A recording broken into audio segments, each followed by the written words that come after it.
Cookery சேனலை பார்த்து யார் வேணாலும் சமையல் பண்ணலாம். ஆனா சுவையான சமையல் பண்றது எப்படி? நான் இதயம் நல்லெண்ணெயில சமையல் பண்றேன். ஆஹா ஓஹோன்னு பாராட்டுறாங்க. நீங்களும் இதயம் நல்லெண்ணெயில சமையல் பண்ணுங்க, பாராட்ட வாங்குங்க. தினம் தோறும் வாங்குவே இதயம். பக்தர்கள் புனித நீராடியதால் ஏற்பட்ட பாவச் சுமையால் கருமை நிறமடைந்த கங்கை, யமுனை, சரஸ்வதி, கோதாவரி உள்ளிட்ட அனைத்து புண்ணிய நதிகளும் மயிலாடுதுறை காவிரி துலாக்கட்டத்தில் புனித நீராடி சிவனை வழிபட்டு தங்கள் பாவச் சுமைகளை போக்கிக் கொண்டதாக புராண வரலாறு சொல்லப்படுகிறது. அதன் அடிப்படையில் ஆண்டுதோறும் ஐப்பசி மாதம் முழுதும் சிவாலயங்களிலிருந்து சுவாமிகள் புறப்பாடாகி தீர்த்தவாரி உற்சவம் நடக்கிறது.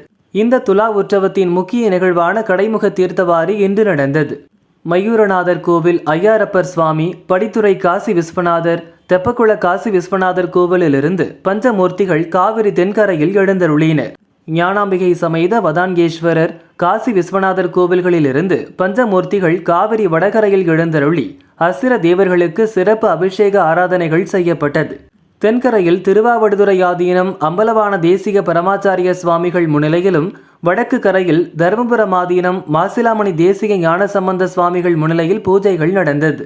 பின்னர் 2 கரைகளிலும் தீர்த்தவாரி உற்சவம் ஒரே நேரத்தில் நடந்தது.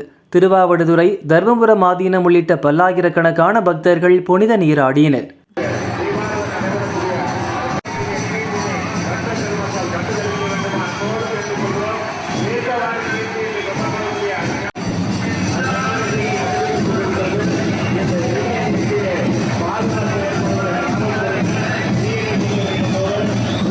விழாவை முன்னிட்டு 32 இடங்களில் சிசிடிவி கேமராக்கள் பொருத்தி 300க்கும் மேற்பட்ட போலீசார் பாதுகாப்பு பணியில் ஈடுபட்டுள்ளனர்.